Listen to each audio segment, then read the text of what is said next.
estuvimos viendo ayer un poco más de la línea de Dañoso 40 parte A, de lo que fue la herida mortal del papado. Fuimos a hacer un poco más de zoom en la historia, fuimos a ver con una lupa de qué se trataba la historia de la guerra entre Francia y el papado que lo llevó a la herida mortal. Y vimos que era solamente el fin de una historia que había comenzado 10 años antes, casi 9 en realidad. Y que en realidad ni siquiera terminó en 1798, sino que terminó un año después, con la muerte de Pío VI. Siendo Pío un símbolo del papado en sí. Siendo la muerte de él, representando la muerte de la supremacía papal. ¿Sí? Fuimos a ver una cita de Ellen White donde ella se refería a eso. Y hay un principio bíblico que lo encontramos a lo largo de las profecías. ¿Okay?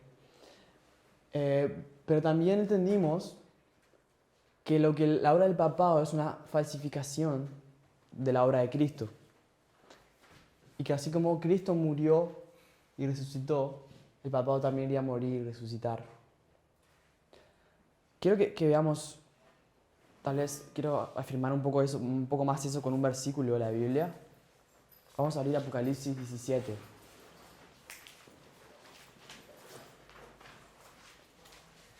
Apocalipsis capítulo 17 habla... ¿De qué habla Apocalipsis 17? La gran ramera.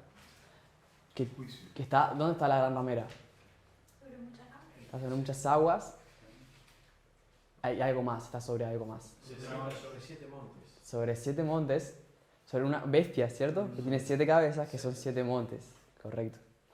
Bien. La ramera está sobre la bestia y está sobre muchas aguas. ¿Cómo eso es posible? Eso solo es posible si lo vemos como una repetición, ampliación, si las muchas aguas es lo mismo que la bestia.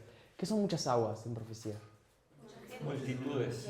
¿Ok? Son pueblos, naciones, multitudes. ¿Y cuál versículo está? Lo explica mismo en ese mismo capítulo. Verso 19, ¿no? No, 16, 19 ¿será? No, 15. Verso 15. Las aguas que has visto donde la ramera se sienta son pueblos, muchedumbres, naciones y lenguas. Entonces son gentes, pero son también naciones. ¿Y la bestia? ¿Qué es la bestia? Un poder. ¿Un poder? ¿Qué tipo de poder? Civil. Son naciones también, ¿cierto? Son pueblos y naciones. El agua son pueblos y naciones. La bestia son pueblos y naciones. El versículo 18 dice la mujer es reina sobre los reyes. Es claramente un poder gubernamental. Exacto. Son reyes, son poder político. Yo creo que vean que las aguas y la bestia es lo mismo. Solamente la bestia es una repetición y una ampliación de las aguas. Por eso que la ramera está sentada sobre las aguas y también está sentada sobre la bestia. Pero en fin, no quiero hacer un punto muy grande sobre eso. Quería que veamos... Ustedes saben que esa bestia tiene ¿cuántas cabezas ya mencionaron? 7 cabezas. ¿Y cuántos cuernos? 10 cuernos. Bien. Fíjense lo que vamos a leer entonces a partir del versículo 8. Vamos a leer el versículo 8 primero. Basilio, ¿podría leer, por favor? Versículo 8. La bestia que has visto era y no es, y está por subir del abismo e ir a perdición. Y los moradores de la tierra, aquellos cuyos nombres no están escritos desde la fundación del mundo en el libro de la vida, se asombrarán viendo la bestia que era, no es y será. Bien. Entonces la bestia era, no es, dice que era y no es, y está para subir del abismo. ¿Qué significa que está para subir del abismo? Se va a sugerir que eso es que está por resucitar. ¿Qué es un abismo? Si ustedes se fijan, la palabra... ¿Perdón?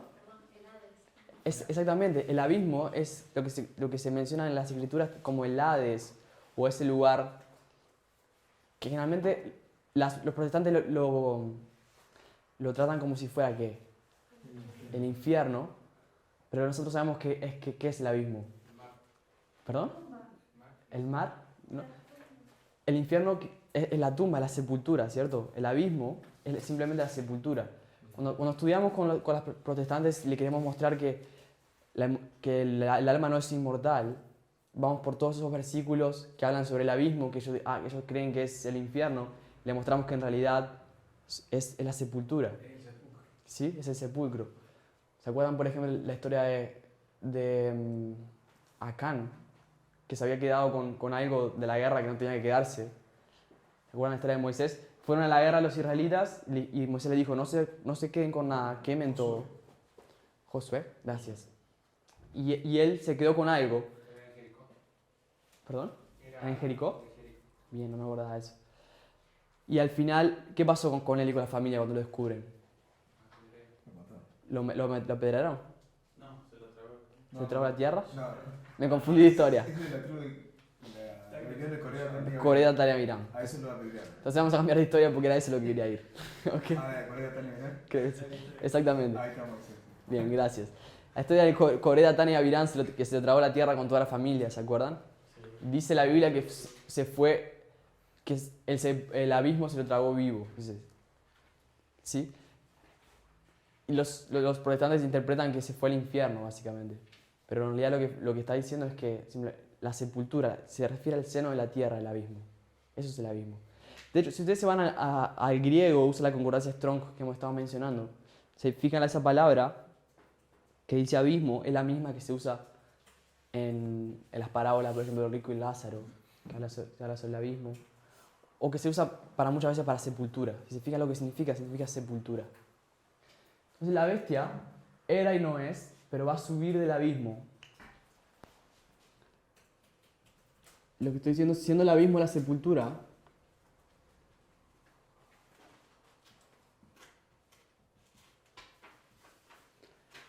¿qué significa cuando alguien sale de la sepultura? Resucitó, exactamente, es una resurrección. En realidad, por simple lógica, si era y no es, ¿qué le pasó? Dejó de ser. Murió, dejó de ser. Y si va a volver a ser, va a subir del abismo, es porque resucitó, ¿cierto? ¿Alguna pregunta al respecto? Resucita en el mismo lugar donde murió, ¿no? ¿Alguien dijo no? No. ¿Quién dijo? No. ¿Por qué? Y resucitó cuando la herida de la bestia fue sanada, que fue Duce, que le restaura otra vez el poder en 1929. Ah, ok. Ahí es donde la herida de la bestia fue sanada. Que ahí es donde recibe otra vez el poder, dándole hoy lo que conocemos del Vaticano. Okay. Sí, pero en realidad la herida no está sanada porque lo que se le quitó en la herida fue el poder civil. El poder civil. Claro, es la potestad de poder hacer lo que quiere. Miren que a mí no es tan simple. Yo creo que por lo menos comenzó a ser sanada la herida en 1929, como dice, Sí, un proceso. sí, Es un proceso. como dice Sergio. En 1929 empezó a sanarse. Para mí sí. No sabría si se resucitó. En realidad, yo decía, no, resucitó en 1929. Sí. Entonces, no sé, yo sé que existe esa discusión de si ya se sanó la herida completamente o no. Pero volvió a tener otra vez auge.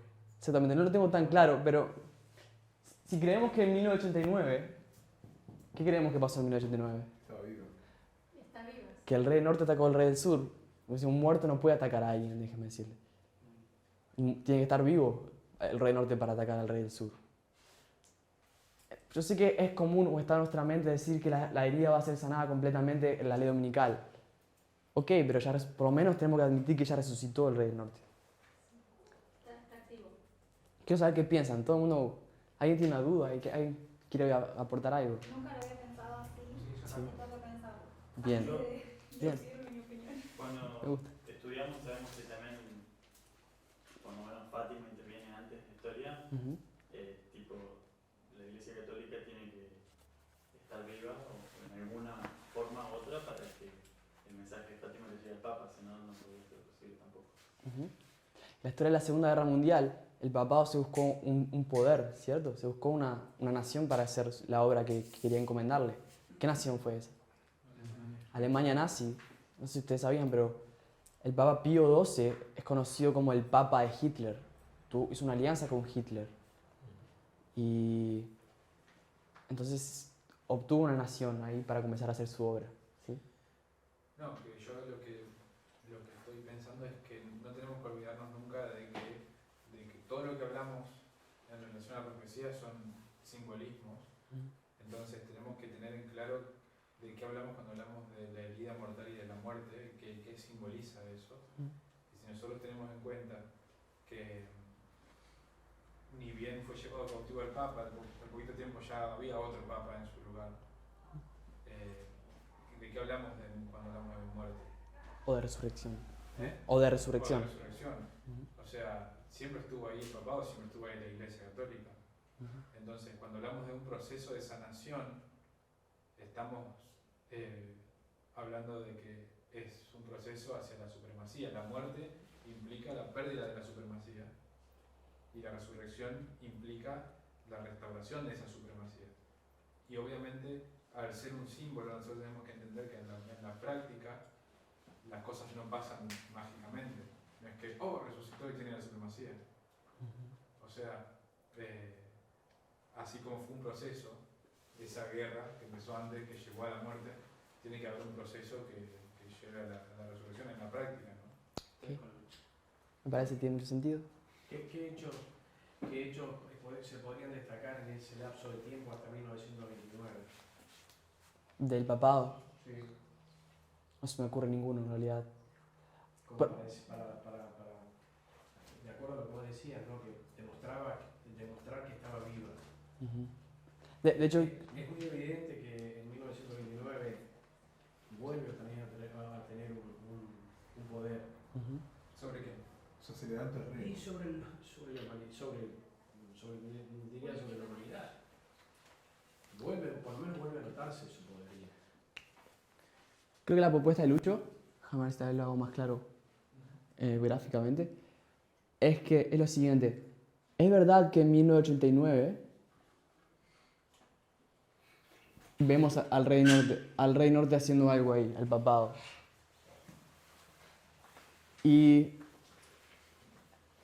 Pero él dice, eso no quita el hecho de que la resurrección completa sea la ley dominical, dice él, si estoy entendiendo bien.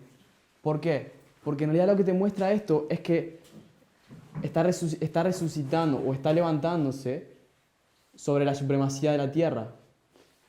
Y para eso se necesita ver actividad de él antes. No es que de un día para el otro va a estar sobre la supremacía de la tierra. Tiene que hacer cosas anteriormente. Eso es lo que él dice.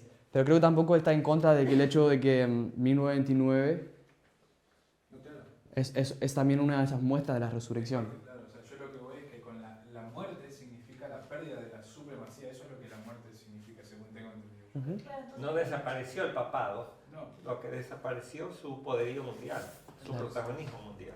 Termina Lucho, después Agus. En ese sentido, la sanación de la herida completamente implica, o la resurrección implica la supremacía total de vuelta. ¿Qué? ¿Tiene sentido? ¿Qué piensas, hermano Sergio? ¿Sí? Perfecto. O sea, lo que estamos diciendo es, concordamos con que 1929 para mí es el punto de partida de la resurrección, que termina a ser completa cuando él tiene de nuevo el trono de la tierra, que es la ley dominical. Tal vez eso es lo que dice Lucho. ¿Usted piensa? ¿Está de acuerdo? ¿Quiere comentar algo? ¿Sí? ¿Sí? No sé si alguien quiere comentar. ¿Agus? Después Mati. no, porque estamos hablando de muerte, resurrección. Definamos qué es vida.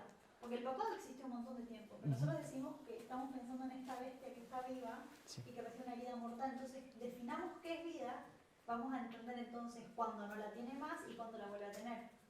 Y si la vida es poderío civil, entonces eso queda claro cuando no lo tiene, cuando sí lo tiene. O cuando vuelve a tener lo que perdió. Tienes que definir qué tiene, cuándo se lo sacan y cuándo vuelve a recibir. Ok, me gusta, vamos a hacer eso. Mati. Se sabe que cuando Cristo él muere de una manera y resucita de otra. Él resucita glorificado, es distinto a la resurrección a lo que era antes de la resurrección. Y el papado muere de una manera, pero resucita de otra manera, así como la Unión Soviética muere de una manera, pero Rusia resucita de otra manera. María. Yo creo que tiene que ver con los objetivos que tenían ellos, el papado. Los objetivos se dejan de cumplir, al dejarse de cumplir, ¿para qué vive? ¿Hay más? Bueno, O sea, en 1929 lo que se hace es reconocer el Estado pontificio como un Estado independiente. Es básicamente eso lo que se hace. No es que se da tanto... Sí, ahí empieza, se define como un poder político religioso, aparte. Claro, Un poder político religioso. ya, o sea, eso habría que estudiarlo en la época de Benito Mussolini. Justo en la época de la Guerra Mundial. ¿Chaco? Quizá agregando algo para tener en cuenta,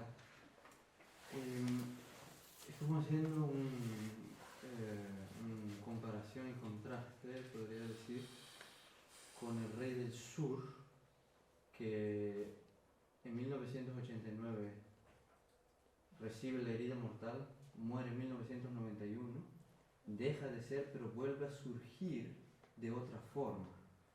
Entonces, como considerar eso de la misma forma como que esta bestia muere, recibe la herida mortal, muere, deja de ser, pero vuelve a resucitar, pero quizá no de la misma forma en la que solía ser antes, cuando estaba en todo su poder. Ok, saltaste unos pasos para adelante, pero está bien. Vamos a pensar sobre eso, no me parece bien. Ok, yo quería hacer, y un poco por lo que varios de ustedes mencionaron, comenzó diciendo eso Agus, que lo que está hablando en el versículo 8 es de la bestia. No sé si ustedes se dan cuenta, pero es la bestia. Está hablando de que la bestia era y no es, está para subir del abismo. No está hablando de la mujer. ¿Ustedes se dan cuenta? La que murió y después va a resucitar es la bestia. Es el poderío civil.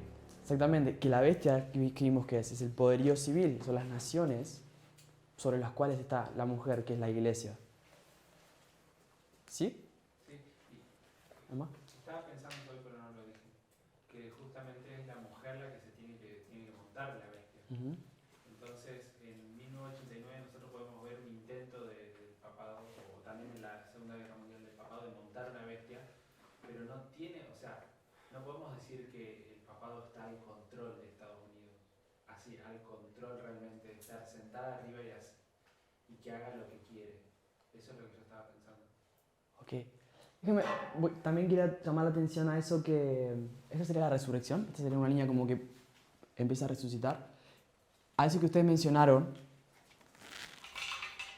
que es que cuando una persona muere y resucita, el cuerpo es diferente. No solamente Jesús. Cuando Jesús muere y resucita, Él se ve diferente, glorificado. ¿Se acuerdan que, por ejemplo, él atraviesa las paredes? Están todos en un cuarto y de repente aparece Jesús en medio de ellos. Y lo ven, les habla, en fin. El cuerpo de Cristo sabemos que es glorificado, es diferente. Pero eso no solamente con Cristo, eso va a ser con todos los santos, ¿correcto? Todos cuando resucitemos vamos a estar con un nuevo cuerpo, eso lo sabemos. Pueden ver en 1 Corintios 15, el argumento de Pablo está hablando sobre eso. Dice, uno es el cuerpo carnal, otro es el cuerpo espiritual. Dice.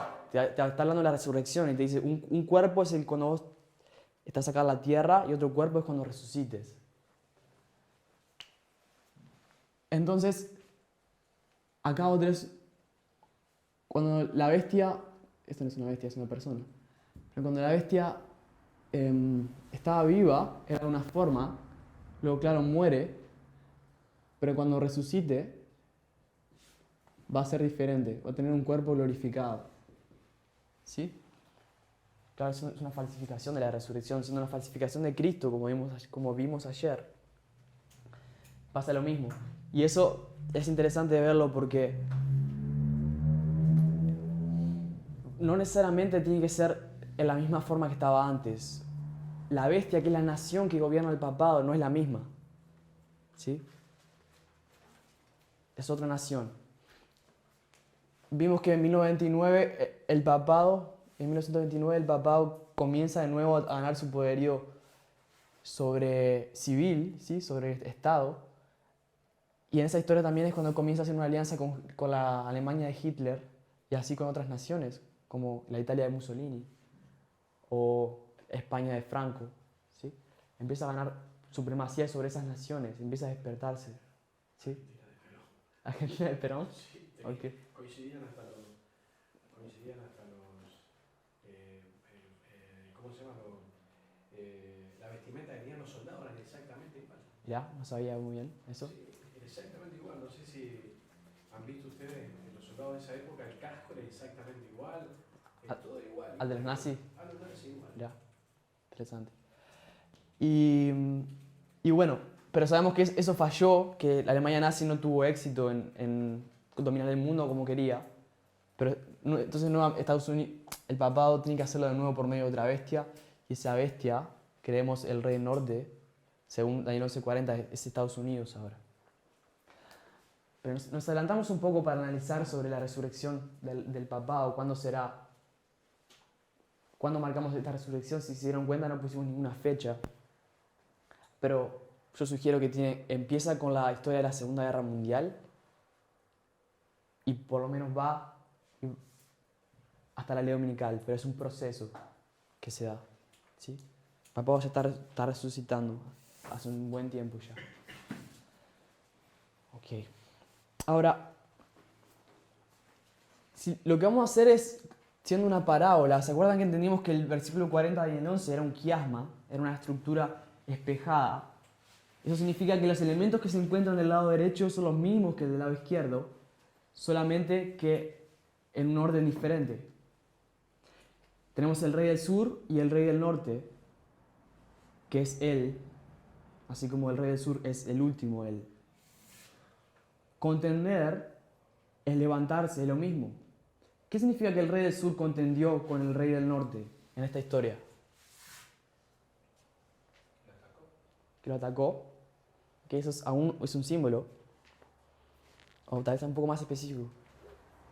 ¿Qué significa, Luis? ¿Qué significa que el rey del sur contendió contra el rey del norte? ¿A qué se refiere la profecía? Se refiere a un ataque. Lo interesante de esa palabra, que es lo que a mí siempre me gusta resaltar, es que la palabra esa contenderá es exactamente la misma palabra que se utiliza en Daniel 8:4, cuando dice que el carnero hería hacia todos lados. Y si buscamos en el original, la palabra es acornear, tipo embestir o herir. Entonces tiene que ver con una embestida o un ataque. Ok, ese es el símbolo.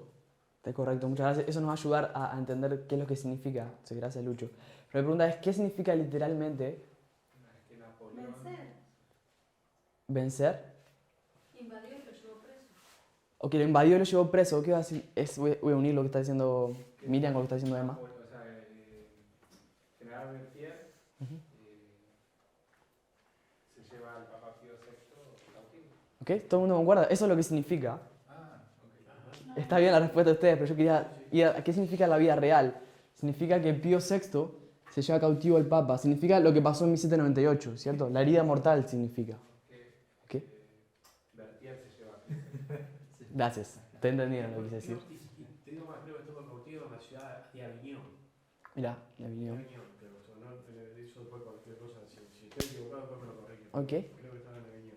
está bien. Lo que quiero decir es, tiene que significar lo mismo. No literalmente, lógico, pero tiene que tener ese principio por detrás.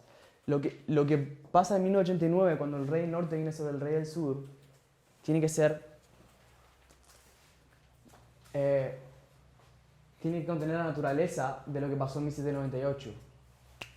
Y eso significa que en 1989 el rey del sur recibió la herida mortal.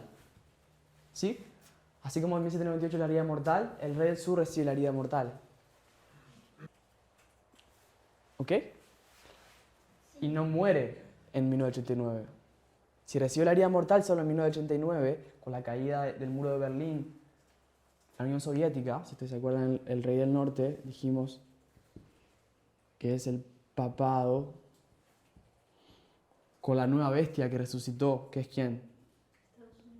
Estados Unidos, versus el rey del sur, que es la Unión Soviética.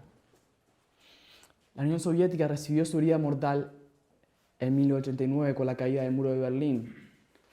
Y eso está reconocido por los historiadores como el verdadero fin de la Unión Soviética. Ahora, también tenemos que encontrar entonces las características que encontramos en la historia del Rey del Norte. Tenemos que encontrar una guerra que precede a esa herida mortal y una muerte posterior. ¿Sí? ¿Será que hay una guerra que precedió entre el papado y Estados Unidos contra la Unión Soviética a 1989? 1979. Ok, 1979. ¿Qué pasó en 1979? De lo que entiendo hay una guerra fría Ujú, entre Estados Unidos y Unión Soviética, si no estoy mal. ujú. ¿Se acuerdan? Llamado el Proxy War. Exactamente. ¿Se acuerdan? La guerra de Afganistán, muy famosa. Era sabido que la guerra que había en Afganistán entre el gobierno y los revolucionarios no era otra cosa que una guerra indirecta entre la Unión Soviética y Estados Unidos. ¿Ok? De procuración en español. Guerra de procuración. ¿Sí? Una guerra subsidiaria puede ser también. Hay varios nombres. ¿Sí?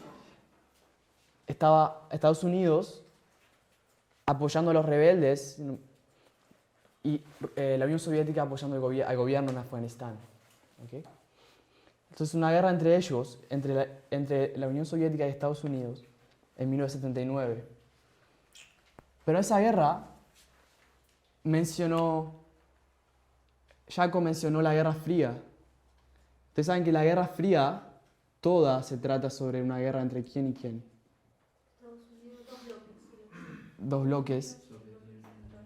Estados Unidos y la Unión Soviética. El mundo se dividió en esferas de influencia entre ellos dos. Todo el occidente y el bloque soviético. ¿Sí?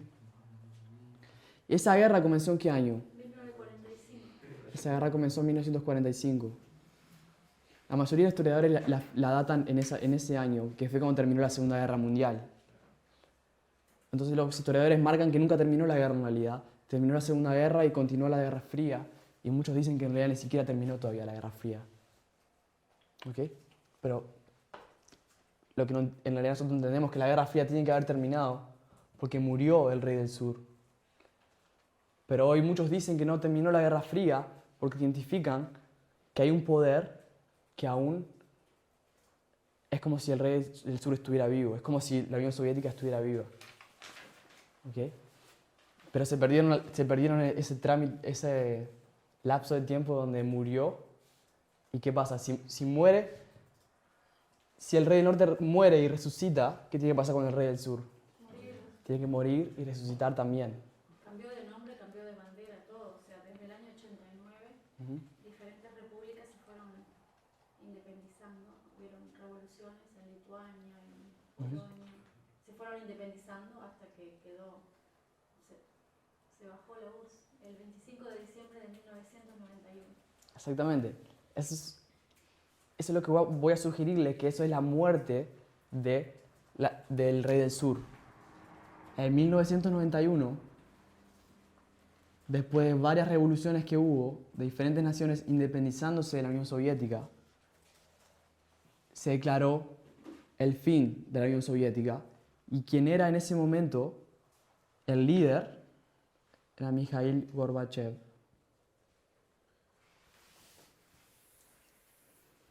Dejó su mandato de la Unión Soviética y de Rusia.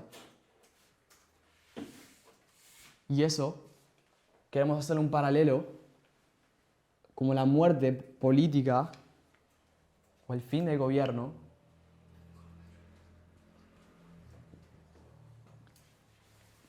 de Gorbachev, el fin de la Unión Soviética. ¿Okay? Siendo entonces 1989, como vimos, la herida mortal.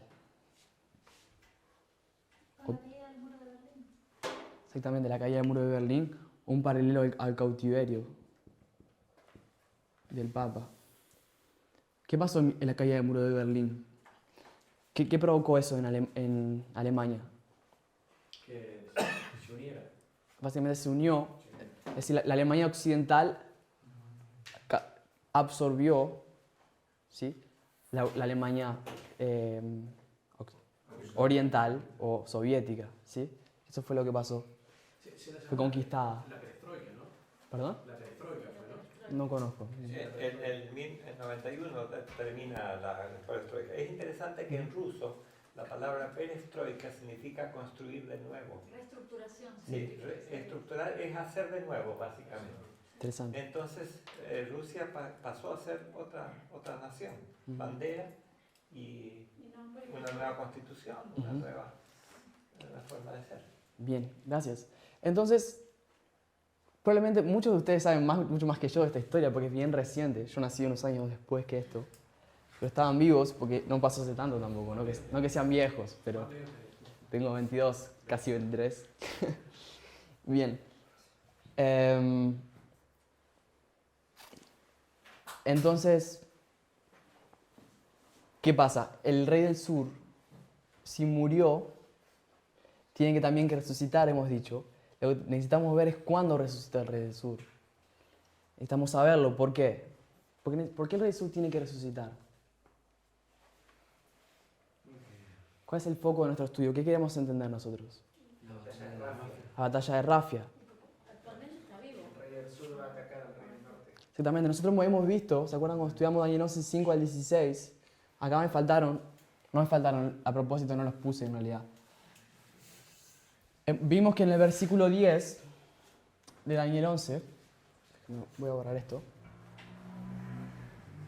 hablaba de el rey del norte atacando al rey del sur y hablaba de, primeramente ¿se acuerdan? Eran dos hermanos. ¿Cómo se llamaban su hermano? Seleuco, si no me equivoco, Calínicus. ¿Cómo era? Será uno. Será uno, era. Y Antíoco Magno.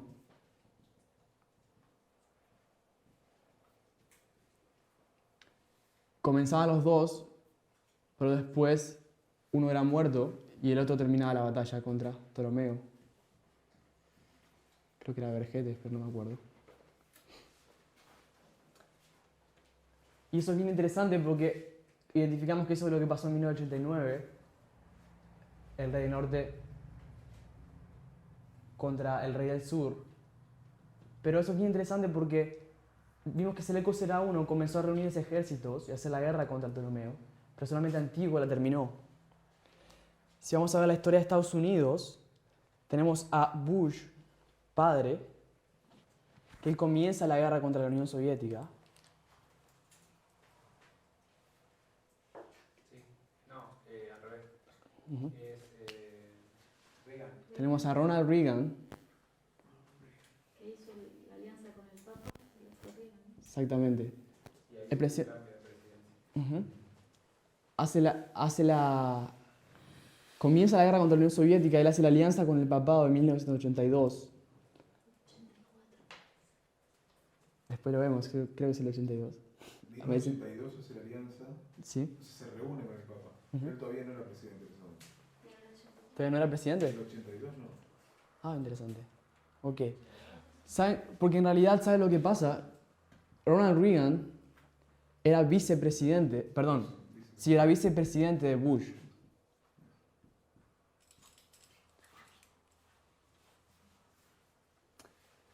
En fin, lo que quiero mostrar es que tenemos dos reyes del norte, uno que comienza la guerra y otro que la termina.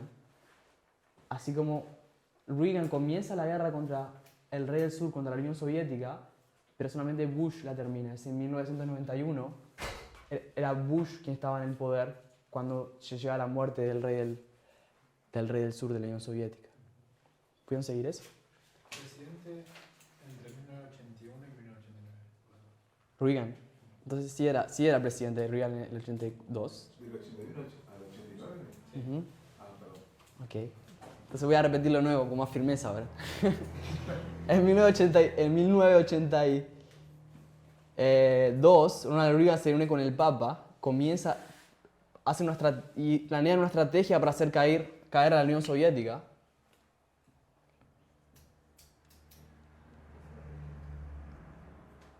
Pero no es sino hasta 1991, cuando Ronald Reagan ya no está más en el poder. Solamente Bush. Bush era el vicepresidente. Eso, 8 años. Ahí está. Quien termina la guerra en 1991 contra la Unión Soviética, la hace caer completamente, cuando se disuelve. Eso es bien interesante. ¿Y el tiroteo cuándo fue herido? ¿Fue en 1981? ¿Perdón? Papa y Reagan. ¿19? ¿El 81 me parece? No me acuerdo. ¿81? Bien. Bien. Entonces tenemos que tener una resurrección del rey del sur, pero sabemos que la Unión Soviética no ha resucitado como tal y no va a resucitar como tal, lógico. ¿Por qué? Porque lo que aborría acá arriba era que cuando una persona muere, cuando un ser muere y resucita con un cuerpo distinto, ¿sí? Entonces tenemos que esperar la resurrección del rey del sur de una forma distinta. ¿Ok? Hace poco estaba leyendo un artículo que mandó Emma al grupo, que era bien interesante. Hablaba de Vladimir Putin, el hombre, decía algo así como el hombre que trajo a vida el régimen soviético. ¿Okay? Entonces, básicamente este artículo era de Infobae y decía que Vladimir Putin de alguna manera hizo volver el poder de la Unión Soviética sobre Rusia. Y es algo que viene reconocido por varios, en realidad, periodistas del mundo de hoy, serios. ¿Sí? O sea, de hecho hay un artículo del Washington Post que, bueno, que es viejo, pero yo lo tengo si quieren sacarlo. Por favor. Del 2004, cuando se da el sitio de la escuela Beslan, él aprovecha esa situación para cambiar, para reestructurar todo el sistema político y básicamente todo consta en una dictadura. Entonces lo que hace ese artículo es criticarlo diciendo que está trayendo y reviniendo la Unión Soviética ahí, en el poder. Exactamente, gracias. En 1991, cuando Gorbachev se baja del poder, le da fin a la Unión Soviética, se baja la bandera de la Unión Soviética, se sube la bandera de la República Rusa. ¿Sí? Lo que pasa es que, si no me equivoco, es Yanukovych que pasa al poder. Yanukovych, gracias. Que pasa al poder, Gorbachev se lo da. Y lo que tienen que intentar hacer ahora Yanukovych y los próximos presidentes es pasar al país de un régimen comunista, donde los medios de producción eran del Estado, a un país capitalista. Tienen que pasar esa transición y es muy difícil. Entonces, claramente, Rusia entra en una crisis económica muy grande en ese tiempo. ¿Okay? Las acciones bajan increíblemente. Ya estaba en una crisis en realidad, pero hay más hambre de lo que había antes, una crisis mayor aún. Y algunos hombres con dinero, con poder, lo que hacen es comprar todos los medios de producción.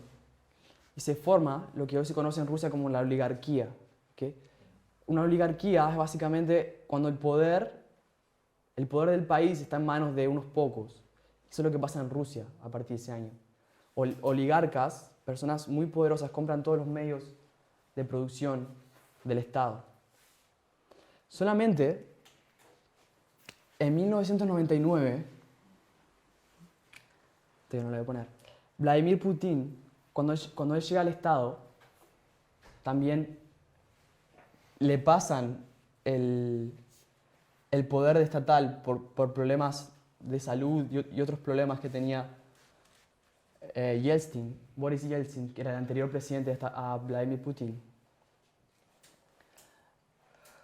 En el próximo año 2000, no lo voy a poner acá para no confundirse, pero voy a poner una línea. en el año 2000, Vladimir Putin es reelecto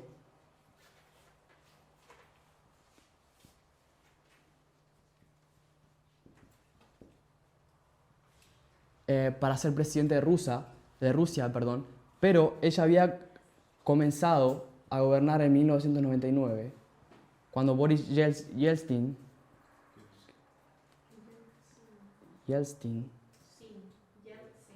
¿seguras? Creo. Sí. Ok. No sé qué- La T va antes que la S. Yeltsin. ¿Es eso? Bueno, lo voy a hacer mejor.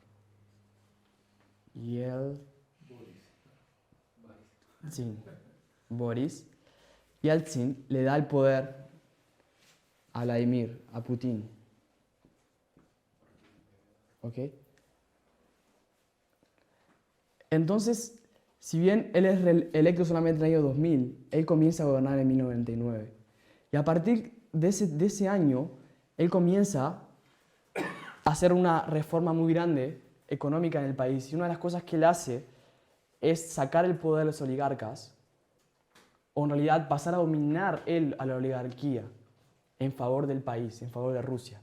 Eso lo hace de una forma muy sucia. Hay documentales, hay informes periodísticos, artículos que hablan sobre cómo él hace.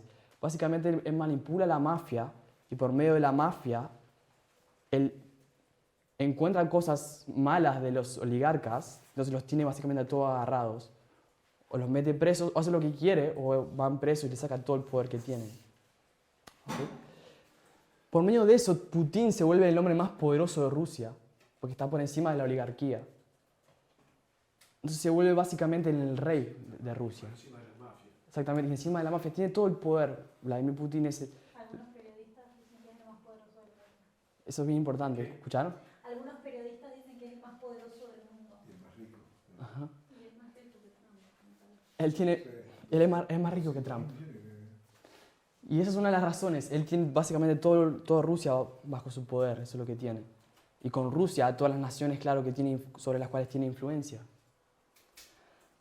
Entonces, realmente, Vladimir Putin, imagínense, desde 1999 está gobernando. Hace 20 años que está Vladimir Putin en el poder. Es realmente un monarca, es un dictador que está durante tanto tiempo en el poder. Entonces, realmente, Vladimir Putin, no es fácil ver que Vladimir Putin es quien trae la resurrección del rey del sur. Si eso no fuera suficiente, yo les sugiero, ¿ok? Esto es una sugerencia mía, entonces lo voy a poner con verde, que es en 1999, que el rey del sur resucita. Y no creo que sea esa casualidad, que son ¿cuántos años entre el 91 y el 99? Son 8 años. ¿Y qué simboliza el 8? Resurrección. Hemos visto que el 8, la Biblia significa resurrección. La circuncisión se daba al 8º día. Cristo entró en Jerusalén y 8 días después resucitó. Murió y resucitó 8 días después. Vimos otros ejemplos. ¿Sí? Pero lo cierto es que, siendo este año o no, ustedes pueden tomarlo o dejarlo, es durante el periodo de Vladimir Putin, sin dudas, que resucitó el rey del sur. ¿Sí? Que el rey del sur resucitó. Y eso todos estamos de acuerdo, que el rey del sur resucitó durante el periodo de Vladimir Putin. Sí, pero Sí. estamos pensando que la vida es que sea una nación poderosa, previo a Putin, eran súper débiles y pobres. Y él fue el que volvió a traer esta riqueza y esta superpotencia que la hizo crecer. Exactamente. Sí, pero y además no es solo porque lo digamos acá. Ujú. O sea, hay diarios en un montón de lugares externos que dicen eso. Ujú. Entonces no es algo nuestro que nosotros estamos inventando. Exactamente. Entonces, lo que estamos diciendo es que Vladimir Putin trajo la resurrección del rey del sur. Y ese es el nuevo cuerpo con el cual resucitó la Unión Soviética. Es esa nación, entonces, que tenemos que esperar que se levante en guerra nuevamente. Recuérdense que guerra no es guerra literal, es una parábola. Se levante en contra de Estados Unidos. O sea, perdón, Sí, para mí, o sea, es una guerra, solamente que no es con las armas que quizás podemos llegar a esperar, pero es una guerra. concuerdo. Fíjense, por ejemplo, que en 1989 el rey del norte le dio la herida mortal al rey del sur ¿Y qué pasó? ¿Qué guerras hubo? ¿Qué disparos? Ninguno. No fue por medio de guerra literal, bélica, que el rey del norte le dio la muerte al rey del sur. Si empiezan a investigar, fue una estrategia económica y social más que nada, y de información, una guerra por medio de información. Se empezó a pasar en toda Europa informaciones sobre el estado de la Unión Soviética que exageraban y que hacían a la gente entrar en una mayor crisis de la que estaba, aunque estaban en crisis. Por medio de las radios Liberty y Voice of America, ¿okay? Por medio de movimientos sociales como Solidaridad, ¿sí? Que era básicamente sindicatos, ¿sí? De trabajadores. En Polonia. En Polonia comenzó ese movimiento de solidaridad y se extendió al resto de la Unión Soviética. Y yo había escuchado como que el día que cayó el muro de Berlín como que se había corrido una falsa noticia de que había cesado o había caído o algo así la Unión Soviética, por eso la gente salió, pero en realidad no era tan cierto, pero ya cuando empezó la gente ya nadie las podía parar, o algo así, había escuchado. Interesante. Una noticia falsa que se convirtió en verdad. Las noticias falsas que se convirtieron en verdad. Está minada esa historia de ese tipo de falsas noticias también. Fue un arma que se usó continuamente durante la Guerra Fría, las falsas noticias. Y esa fue la forma en que la guerra se empezó a ver en este tiempo. Eso es lo que vamos a empezar a sugerir, que así se da la guerra, por medio de información. Bien. Ok. Entonces, esta es la comparación y contraste que queríamos hacer sobre la I 1140 parte A y parte B, teniendo en cuenta que es un quiasma. Y estamos sugiriendo que la muerte del rey del sur fue la caída de la Unión Soviética y la resurrección que se dio con el comienzo del gobierno, con el gobierno de Putin. Y eso es lo que nos tiene que llevar a lo que estudiamos en nuestras primeras clases, que va a ser la batalla de Rafia, que es una batalla que tiene que venir antes de la ley dominical. Y va a ser, esta vez, un ataque del rey del sur. Esto en el 1111 lo vimos. Sobre el rey del norte. Sería de Rusia contra Estados Unidos, que está luchando por el papado. ¿Ok? ¿Alguna pregunta? ¿Algún comentario? ¿Tiene sentido que Rusia, que hoy tiene un poder tan grande, tenga que caer? Porque si no, Estados Unidos no podría decretar una ley dominical a nivel mundial presionando con el poderío que tiene Rusia. O sea, sí o sí tiene que caer. Es como estar en los tiempos antes de la Guerra Fría y saber que el mundo estaba polarizado, que vos sabías que Rusia tenía que caer. Bueno, ahora podemos decir lo mismo, el mundo está polarizado, Rusia tiene que caer, porque el rey del norte estaba en Estados Unidos. Bien. Teóricamente, parece nunca lo puedo decir, el escenario político mundial tiene que ser fascista, tiene que ser de ultraderecha, para que se cumpla. Y justamente, es verdad lo que decía, yo ese tema siempre lo pienso, de que todos los gobiernos tienen que tener justamente una tendencia dictatorial para que se pueda cumplir, para que, digamos, como lo fue prácticamente, como lo fue Alemania, como lo fue Italia, como lo fue España, como lo ha sido, no sé, otro país que pueda llegar a ser, pero esa es la característica que tiene que tener para que se pueda llegar a cumplir la profecía. Derecha religiosa. Sí. Okay. Bien, ese es un tema bien interesante que vamos a empezar a abordar a la medida que avancemos también con nuestros estudios, para entender qué tipo de guerra y cómo se va a dar la guerra de Rafia y Panium. Que estamos viendo que ya no es un conflicto bélico, sino que es un conflicto distinto. Y necesitamos abordar todas esas cosas para entender lo que va a pasar en Rafia y Panium. ¿Sí? Entonces voy a empezar un tema nuevo, en los minutos que nos quedan, 10 minutos. Es una introducción a un tema que vamos a comenzar mañana. Voy a borrar el pizarrón.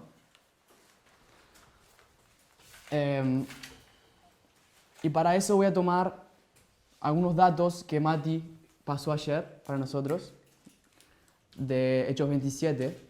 Los que no han visto algunos estudios no se preocupen, solamente es importante que sigan la lógica de lo que estamos haciendo. Después ustedes cuando estudien Hechos 27 va a quedar más claro. Y creo que va a ser bastante lógico, aún así, a pesar de que no hayan visto aún el estudio. Bien. Hechos 27 contenía la historia de ¿cuántos navíos? Dos navíos. Son el navío... ¿Cuáles son los nombres? Adramiteno y Alejandrino. Sí, claro, me olvidé lo que hice con él. Solamente voy a tomar la última parte de cada uno de esos navíos. ¿Sí? Bien. Solamente voy a tomar la última parte de cada uno de esos navíos, porque eso es lo que me interesa ahora. Voy a tomar solamente la de Alejandrino mejor primero. Y después si necesito la del otro, la agarro también. Vimos que el navío alejandrino entró en una tormenta, pero en la 14ª noche, Pablo se levanta y les da un mensaje a los marineros, los que estaban allí. ¿Qué les dice? Que no teman de la vida de ellos, que Dios les reveló que la vida será preservada, que va a haber pérdidas materiales. Ahí está. Le dice, el barco se va a destruir, pero ustedes se pueden salvar. Ustedes se van a salvar. Si hacen lo que les digo, se van a salvar. Exactamente. Todos van a estar vivos. Entonces vimos que la 14ª noche es un anuncio de la destrucción de una estructura, pero al mismo tiempo es un llamado de salvación a las personas. Eso es un mensaje semejante a lo que se da en el alto clamor. Y esa es una de las razones por la cual decimos que es el clamor de medianoche. Al igual que la historia milerita, el clamor de medianoche se da la noche 14 de agosto en Exeter. Entendemos que esa noche número 14 es el clamor de medianoche. Y luego de eso, Pablo nos da un mensaje que había 273 almas, aparte de él y sus amigos, en el barco, ¿sí? Que se iban a salvar. Un poco después, la nave va a llegar a destino. En realidad va a llegar a su destrucción. No va a llegar a destino, va a llegar a su destrucción. Va a parar a la isla de Malta. En realidad, por medio de un naufragio. Sí, hechas pedazos. No llega a la nave en realidad, solamente la gente llega a Malta. La nave llega al naufragio. Vimos que ese naufragio, siendo el barco representando la estructura de los Estados Unidos, ¿sí? Y de la Iglesia Adventista, tiene que ser el fin, la ley dominical. Porque es allí donde esas dos instituciones, al menos como las conocemos, hasta entonces van a cambiar completamente. O van a dejar de ser, de cierta forma van a dejar de ser. ¿Okay? Entonces, la ley dominical, encontramos en esa historia de Hechos 27 como una parábola, un evento que se llama Clamor de Medianoche, otro evento que se llama la ley dominical, y en el medio este evento que nos habla de 273, que era un símbolo de ¿quién? De levitas. No necesitamos ver eso ahora, para no confundir a nadie. Pero sabemos que por estudios anteriores hemos visto que es en ese evento que se llama Clamor de Medianoche que se va a dar lo que conocemos como la batalla de Panium. ¿Okay? La batalla de Panium, que viene después de la batalla de Rafia, es la batalla anterior a la ley dominical.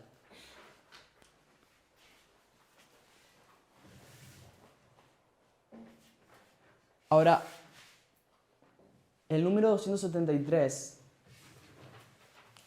no está allí por casualidad. Hemos visto que simboliza un número de levitas, pero simboliza algo más. Queremos ver algo más que simboliza ese número.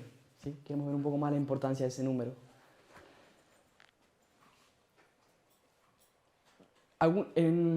Desde hace años algunas personas alrededor del mundo han estado estudiando de esta forma la Biblia y han entendido que los símbolos bíblicos también se refieren a años proféticos.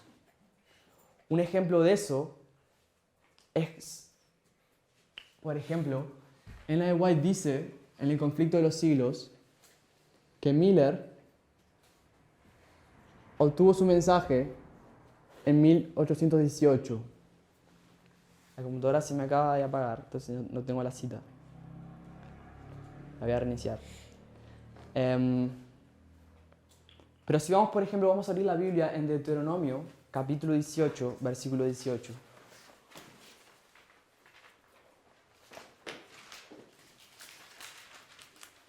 ¿Qué había pasado en el 18? Olvídense lo que dije. Ahora voy a retomarlo. Vamos a Deuteronomio 18, 18.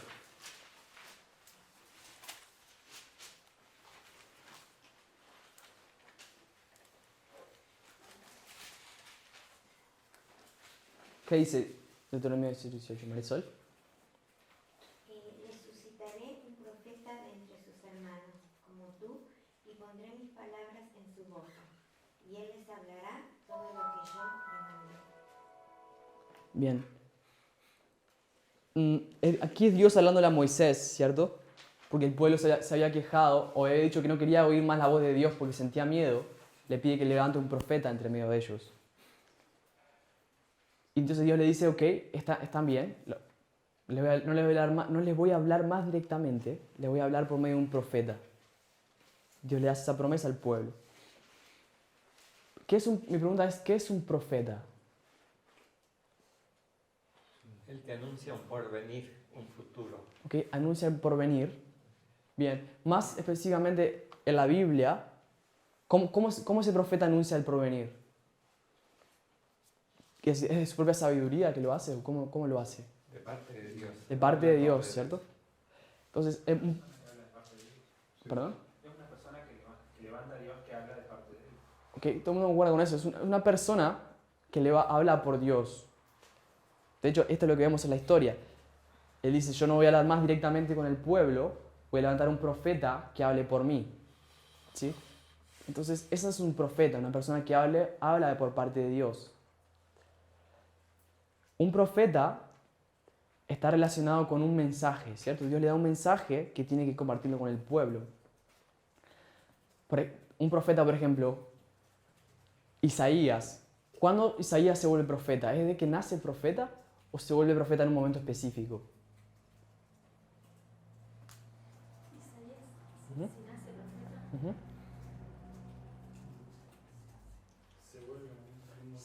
Se vuelve en un momento específico. ¿Cuándo? Cuando Dios lo llama y le da un mensaje, ¿cierto? Exactamente, le da un trabajo.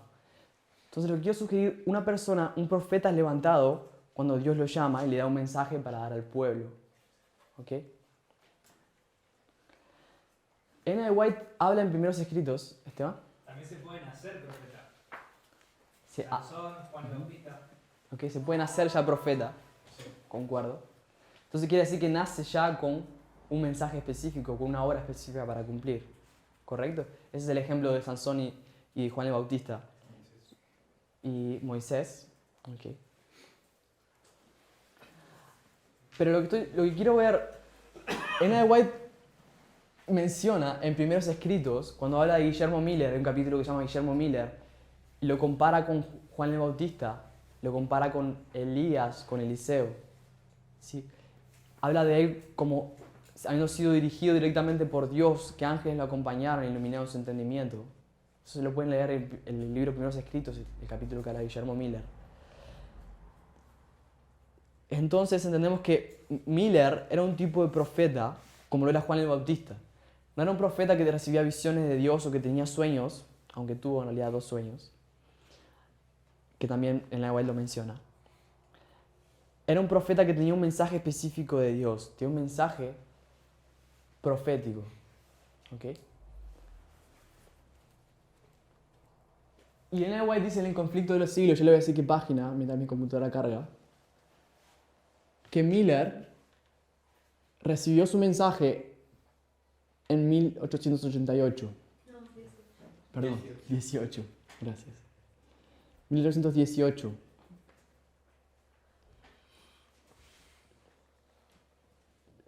Lo que nosotros acabamos de leer es que en Deuteronomio 18:18, Dios dice que levantaría un profeta de entre el pueblo. ¿Sí? Le estoy diciendo que no es casualidad que en 1818 se cumple lo que dice Deuteronomio 18:18. Que eso es solamente un ejemplo de cómo a veces los símbolos de la Biblia se vuelven fechas proféticas. ¿Ok? Déjenme pasarles ya la cita. Me hace acordar Sí. que él compra la concordancia y que le sale 18 pesos con 50, Ok. que es 1850, y a pancarta 1850 se presenta todo el detalle de lo que él había presentado. Que hay un montón, es otro ejemplo. Hay un montón de simbología que se vuelve años. Claro, es decir, ¿por qué se presenta ese detalle del precio? Ujú. Que lo compró en 1798.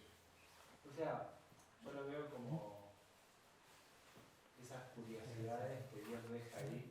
Una pequeña huella. Claro, no es que uno basa su fe en eso, porque cualquiera puede decir es una coincidencia, sí, por supuesto, pero cuando lo ves en una línea, en una estructura, son como esas cosas que Dios deja como para mostrarte esos detalles.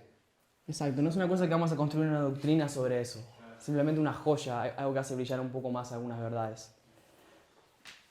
Entonces, no es tampoco en eso que vamos a basar nuestro estudio 273. Tal vez nuestro argumento más grande va a ser a la hora de mostrar la profecía. El año 273 también se torna un símbolo que también nos va a llevar a un año que es importante a nivel profético. ¿Okay? En el año 273 a.C. pasa algo que es muy importante para la profecía, porque hay una nación muy importante para la profecía, que es Roma, que comienza a levantarse sobre las naciones más importantes de la tierra. ¿Okay? Una de las naciones más poderosas de aquel tiempo, como era Egipto, envía embajadores a Roma. ¿Okay? Eso se da en el año 273 y Roma comienza a levantarse sobre el trono, no el trono de la tierra, sobre la importancia, como las naciones importantes de la tierra. Le voy a leer una cita de Alonso Jones, un pionero de nuestra iglesia, que dice lo siguiente. La reputación de los romanos comenzó a extenderse a través de naciones extranjeras por la guerra que habían mantenido durante 6 años contra Pirro. Vamos a hablar sobre eso ahora. A quien finalmente obligaron a retirarse a Italia y regresar ignominiosamente a Epiro. Ptolomeo Filadelfo, es el rey de Egipto, envió embajadores para desear su amistad, la amistad de Roma. Y los romanos quedaron encantados al encontrarlo solicitado por un rey tan grande. Al año siguiente los romanos enviaron a Egipto 4 embajadores a cambio de esta cortesía de Filadelfo. Bien. Entonces, en el año 273, Roma recibe embajadores de Egipto. Y este historiador que cita Jones reconoce cómo la reputación de los romanos comienza a extenderse a través de las naciones. Mañana voy a leer otra cita de otro historiador que dice algo similar. ¿Sí? Pero ya para ir terminando, solamente voy a dejar pasar rápido por este paralelo. Mañana nos profundizamos un poco más. Entendemos que lo que viene antes del 273 es el clamor de medianoche, que es la batalla de Panium. ¿Qué pasa en la batalla de Panium? El rey del norte vimos nuevamente atacar al rey del sur. Y le gana, lógico, un éxito. Egipto le envía embajadores a Roma solamente porque Roma acaba de ganar una guerra de 6 años contra el sur de Italia, ¿okay? Que está sosteniendo Roma en el norte de Italia contra el sur de Italia, contra un rey de Epiro llamado Pirro. Épiro, llamado Pirro. Vamos a ver mañana que ese Pirro de Épiro representa al rey del sur en esa historia. La última batalla que ganó fue la batalla de Benevento. En el año 275, Roma vence a Pirro, siendo una victoria nuevamente del rey del norte de Roma contra el que estaba defendiendo el sur de Italia. ¿Ok? Bien, vamos a dejar por acá. Mañana vamos a ver que también existe un próximo evento después de este año 273, que vamos a encontrar es paralelo con la ley dominical. Y una vez que encontramos esta estructura, no podemos hacer otra cosa que ir a ver más profundamente y encontrar la información que falta. Porque ustedes se acuerdan que antes de Panium, ¿qué viene? Rafia, y antes de Rafia vienen otros eventos. Y lo que vamos a hacer es ir a buscar esos eventos en la historia anterior de este rey Pirro, y vamos a ver cómo esa estructura se encuentra allí escondida. ¿Okay? Mañana preguntas y abordamos un poco más de profundidad de esto. Terminamos con una oración.